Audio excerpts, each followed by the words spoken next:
Chapter 72. Daenerys.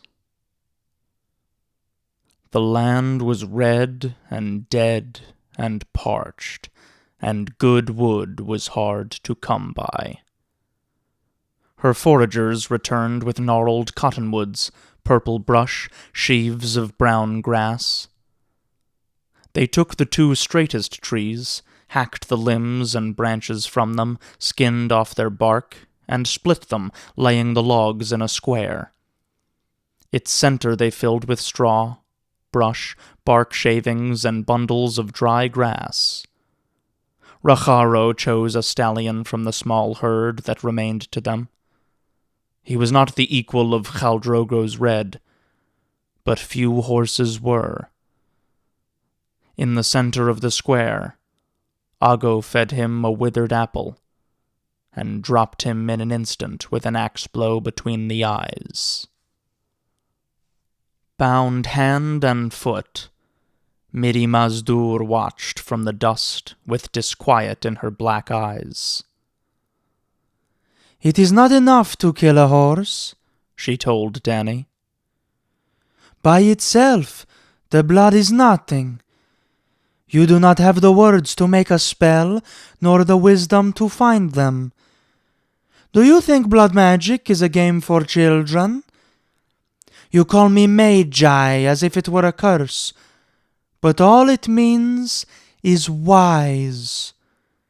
You are a child, with a child's ignorance. Whatever you mean to do, it will not work. Loose me from these bonds, and I will help you." "I am tired of the Magi's braying," Dany told Drogo. He took his whip to her, and after that the god's wife kept silent. Over the carcass of the horse, they built a platform of hewn logs, trunks of smaller trees and limbs from the greater, and the thickest, straightest branches they could find. They laid the wood east to west, from sunrise to sunset.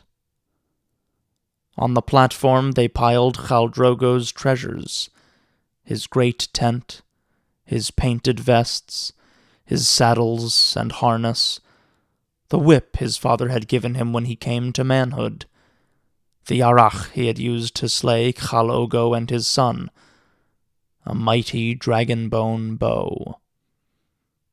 Aggo would have added the weapons Drogo's blood riders had given Dany for bride gifts as well, but she forbade it. "Those are mine," she told him, "and I mean to keep them." Another layer of brush was piled about the Khal's treasures, and bundles of dried grass scattered over them. Ser Jorah Mormont drew her aside as the sun was creeping toward its zenith. "Princess," he began. "Why do you call me that?" Dany challenged him. "My brother Viserys was your king, was he not?" "He was, my lady." "Viserys is dead. I am his heir, the last blood of House Targaryen. Whatever was his is mine now." "My queen," Ser Jorah said, going to one knee. "My sword that was his is yours, Daenerys, and my heart as well, that never belonged to your brother. I am only a knight, and I have nothing to offer you but exile. But I beg you, hear me. Let Khal Drogo go.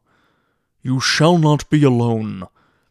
I promise you, no man shall take you to Vaes Dothrak unless you wish to go. You need not join the Dosh Khalin. Come east with me. Yi Ti, Karth, the Jade She, Ashai by the Shadow. We will see all the wonders yet unseen, and drink what wines the gods see fit to serve us.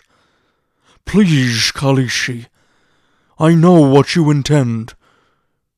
Do not. I must, Dany told him. She touched his face, fondly, sadly. You do not understand. I understand that you loved him, Ser Jorah said in a voice thick with despair. I loved my lady wife once, yet I did not die with her. You are my queen. My sword is yours, but do not ask me to stand aside as you climb on Drogo's pyre. I will not watch you burn. Is that what you fear? Dany kissed him lightly on his broad forehead. I am not such a child as that, sweet sir. You do not mean to die with him? You swear it, my queen? I swear it, she said in the common tongue of the 7 kingdoms that by rights were hers. The 3rd level of the platform was woven of branches no thicker than a finger and covered with dry leaves and twigs. They laid them north to south, from ice to fire, and piled them high with soft cushions and sleeping silks. The sun had begun to lower toward the west by the time they were done. Dany called the Dothraki around her. Fewer than 100 were left. How many had Aegon started with, she wondered. It did not matter. You will be my Khalasar, she told them. I see the faces of slaves. I free you. Take off your collars. Go if you wish. No one shall harm you. If you stay, it will be as brothers and sisters, husbands and wives. The black eyes watched her, wary, expressionless. I see the children, women, the wrinkled faces of the aged. I was a child yesterday. Today I am a woman. Tomorrow I will be old. To each of you I say, give me your hands and your hearts, and there will always be a place for you. She turned to the 3 young warriors of her khas. Jogo, to you I give the silver-handled whip that was my bride gift, and name you Ko, and ask your oath, that you will live and die as blood of my blood, riding at my side to keep me safe from harm. Jogo took the whip from her hands, but his face was confused. Khaleesi, he said hesitantly. This is not done. It would shame me to be blood rider to a woman. Aggo, Dany called, paying no heed to Jogo's words. If I look back, I am lost. To you I give the dragon-bone bow that was my bride gift. It was double-curved, shiny black and exquisite, taller than she was. I name you Ko, and ask your oath that you should live and die as blood of my blood, riding at my side to keep me safe from harm. Aggo accepted the bow with lowered eyes. I cannot say these words. Only a man can lead a Khalasar or name a Ko. Racharo, Dany said, turning away from the refusal. You shall have the great arach that was my bride gift, with hilt and blade chased in gold. And you too I name my Ko, and ask that you live and die as blood of my blood, riding at my side to keep me safe from harm. You are Khaleesi, Racharo said, taking the arach. I shall ride at your side to Vaes Dothrak beneath the mother of mountains, and keep you safe from harm, until you take your place with the crones of the Dosh Khalin. No more can I promise. She nodded, as calmly as if she had not heard his answer, and turned to the last of her champions. Ser Jorah Mormont, she said. First and greatest of my knights, I have no bride gift to give you, but I swear to you, one day you shall have from my hands a long sword like none the world has ever seen, dragon-forged and made of Valyrian steel. And I would ask for your oath as well." "You have it, my queen," Ser Jorah said, kneeling to lay his sword at her feet. "I vow to serve you, to obey you, to die for you if need be." "Whatever may come?" "Whatever may come." "I shall hold you to that oath. I pray you never regret the giving of it." Dany lifted him to his feet. Stretching on her toes to reach his lips, she kissed the knight gently and said, "You are the first of my queen's guard." She could feel the eyes of the Khalasar on her as she entered her tent. The Dothraki were muttering and giving her strange, sideways looks from the corners of their dark almond eyes. They thought her mad, Dany realized. Perhaps she was. She would know soon enough. If I look back, I am lost. Her bath was scalding hot when Irri helped her into the tub, but Dany did not flinch or cry aloud. She liked the heat. It made her feel clean. Jiqui had scented the water with the oils she had found in the market in Vase Dothrak. The steam rose moist and fragrant. Doria washed her hair and combed it out, working loose the mats and tangles. Irri scrubbed her back. Dany closed her eyes and let the smell and the warmth enfold her. She could feel the heat soaking through the soreness between her thighs. She shuddered when it entered her, and her pain and stiffness seemed to dissolve. She floated. When she was clean, her handmaids helped her from the water. Irri and Jiqui fanned her dry, while Doria brushed her hair until it fell like a river of liquid silver down her back. They scented her with spice flower and cinnamon, a touch on each wrist, behind her ears, on the tips of her milk-heavy breasts. The last dab was for her sex. Irri's finger felt as light and cool as a lover's kiss as it slid softly up between her lips. Afterward, Dany sent them all away, so she might prepare Khal Drogo for his final ride into the Nightlands. She washed his body clean, and brushed and oiled his hair, running her fingers through it for the last time, feeling the weight of it, remembering the first time she had touched it the night of their wedding ride. His hair had never been cut. How many men could die with their hair uncut? She buried her face in it and inhaled the dark fragrance of the oils.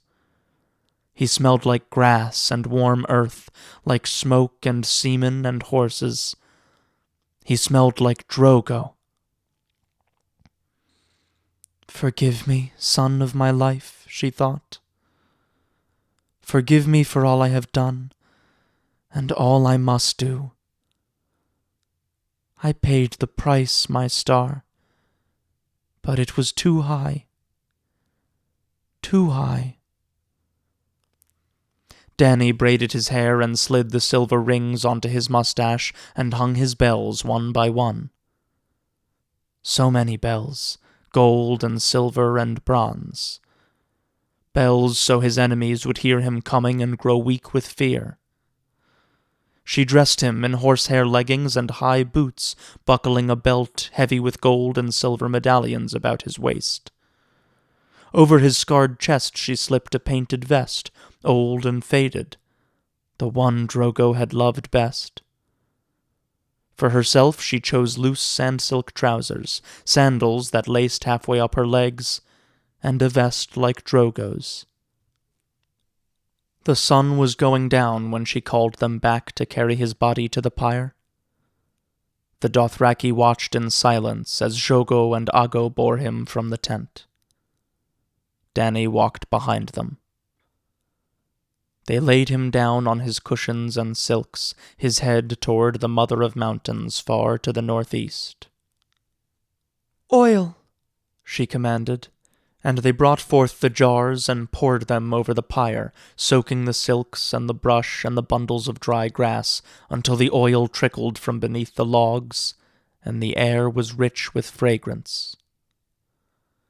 "Bring my eggs," Dany commanded her handmaids. Something in her voice made them run. Ser Jorah took her arm. "My queen, Drogo will have no use for dragon's eggs in the Nightlands. Better to shell them in Asshai. Shell one, and we can buy a ship to take us back to the free cities. Shell all three, and you will be a wealthy woman all your days." "They were not given to me to sell," Dany told him. She climbed the pyre herself to place the eggs around her sun and stars.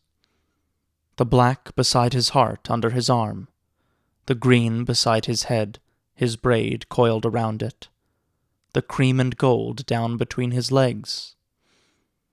When she kissed him for the last time, Dany could taste the sweetness of the oil on his lips. As she climbed down off the pyre, she noticed Miri Mazdur watching her. "You are mad," the god's wife said hoarsely. "Is it so far from madness to wisdom?" Dany asked. "Ser Jorah, take this Magi and bind her to the pyre." "To the... My queen, no, hear me." "Do as I say." Still he hesitated until her anger flared. "You swore to obey me, whatever might come. Racharo, help him." The god's wife did not cry out as they dragged her to Khal Drogo's pyre and staked her down amidst his treasures. Dany poured the oil over the woman's head herself. "I thank you, Miri Mazdur," she said, "for the lessons you have taught me." "You will not hear me scream," Miri responded as the oil dripped from her hair and soaked her clothing. "I will," Dany said. "But it is not your screams I want, only your life. I remember what you told me. Only death can pay for life." Miri Mazdur opened her mouth, but made no reply. As she stepped away, Dany saw that the contempt was gone from the Magi's flat black eyes. In its place was something that might have been fear. Then there was nothing to be done but watch the sun and look for the first star. When a horse lord dies, his horse is slain with him, so he might ride proud into the Nightlands. The bodies are burned beneath the open sky, and the Khal rises on his fiery steed to take his place among the stars. The more fiercely the man burned in life, the brighter his star will shine in the darkness. Jogo spied it first. "There," he said in a hushed voice. Dany looked and saw it, low in the east. The first star was a comet, burning red. Blood red. Fire red. The dragon's tail. She could not have asked for a stronger sign. Dany took the torch from Ago's hand and thrust it between the logs. The oil took the fire at once, the brush and dried grass a heartbeat later. Tiny flames went darting up the wood like swift red mice, skating over the oil and leaping from bark to branch to leaf. A rising heat puffed at her face, soft and sudden as a lover's breath, but in seconds it had grown too hot to bear. Dany stepped backward. The wood crackled, louder and louder. Miri Mazdur began to sing in a shrill, ululating voice. The flames whirled and writhed, racing each other up the platform. The dusk shimmered as the air itself seemed to liquefy from the heat. Dany heard logs spit and crack. The fires swept over Midi Mazdur. Her song grew louder, shriller. Then she gasped, again and again, and her song became a shuddering wail, thin and high and full of agony. And now the flames reached her Drogo, and now they were all around him. His clothing took fire, and for an instant the Khal was clad in wisps of floating orange silk and tendrils of curling smoke, grey and greasy. Dany's lips parted, and she found herself holding her breath. Part of her wanted to go to him as Ser Jorah had feared, to rush into the flames to beg for his forgiveness and take him inside her one last time, the fire melting the flesh from their bones until they were as one, forever. She could smell the odor of burning flesh, no different than horse flesh roasting in a fire pit.